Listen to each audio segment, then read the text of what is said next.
Bonjour, nous sommes aujourd'hui avec Amélie Berwex de chez Axis Odyssey. Bonjour Amélie. Bonjour. Challenge et enjeu de l'empreinte carbone en fait dans les déplacements professionnels, très important. Alors très important, oui, parce qu'il faut savoir qu'il y a des gros enjeux à réduire l'empreinte carbone aujourd'hui. D'ici 2050, on doit arriver à la neutralité carbone. Et l'impact carbone des entreprises a été défini en plusieurs scopes. Scope 1 et 2 liés directement à l'activité. Et Scope 3 lié à la mobilité professionnelle, entre autres. Et ça représente quand même 60 à 90% de l'empreinte carbone de l'entreprise. Aujourd'hui, elles n'ont pas toute une obligation à calculer cette empreinte carbone sur le Scope 3, mais ça va très rapidement devenir une obligation et pas mal de challenges à faire face. Toutes les tailles d'entreprise vont être concernées en fait. À terme probablement, oui. Ouais. Ce n'est pas le cas aujourd'hui, mais à terme probablement.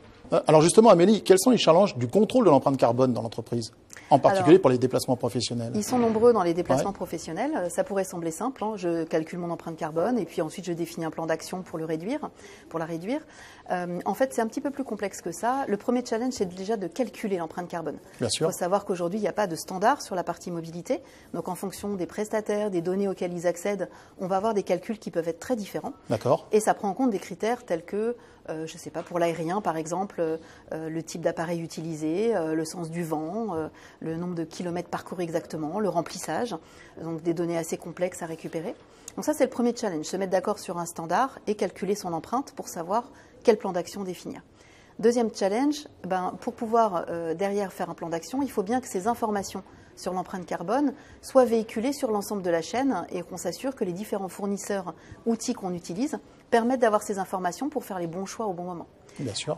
Autre challenge, forcément, embarquer le voyageur, puisque finalement, à la fin, c'est lui qui va faire l'acte d'achat. C'est ce que j'allais dire. Voilà, il ne peut pas faire un choix éclairé s'il n'a pas compris le sens en fait de la démarche de l'entreprise et qu'il n'a pas accès aux informations au bon moment pour faire les bons choix. Il faut que ça soit participatif. Sans l'adhésion des voyageurs, on peut mettre tous les plans qu'on veut, ça va être compliqué quand même. Exactement. Et surtout, ça va être beaucoup d'énergie à dépenser pour l'entreprise pour accompagner ce changement de culture versus bien anticiper en amont pour préparer les gens, expliquer, donner du sens surtout à ce qui est fait pour que derrière ils puissent agir en conséquence. Amélie, vous le dites, c'est un projet d'entreprise donc il doit être piloté par les comités de direction parce que c'est un changement de culture plus qu'un problème fiscal en fait. Exactement. Ça doit vraiment être porté en amont par la direction dans un projet d'entreprise.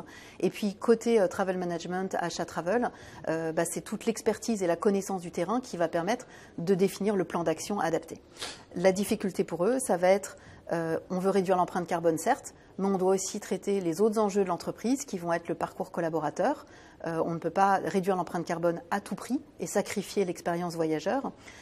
Et puis s'assurer aussi que des impacts économiques, évidemment, puisqu'il y a une réalité derrière en termes de coûts. Ça peut être chronophage, ça peut faire appel à des compétences spécifiques dans l'entreprise que l'entreprise n'a pas toujours. Se faire aider, c'est essentiel. Exactement. Et surtout sur le calcul de l'empreinte carbone, il est nécessaire de s'adresser à des spécialistes.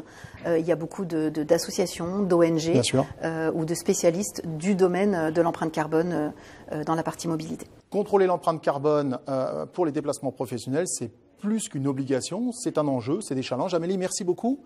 Très clair. Merci Yann. Et on va travailler dans le sujet, bien sûr, puisque c'est le futur. Exactement. Merci Amélie.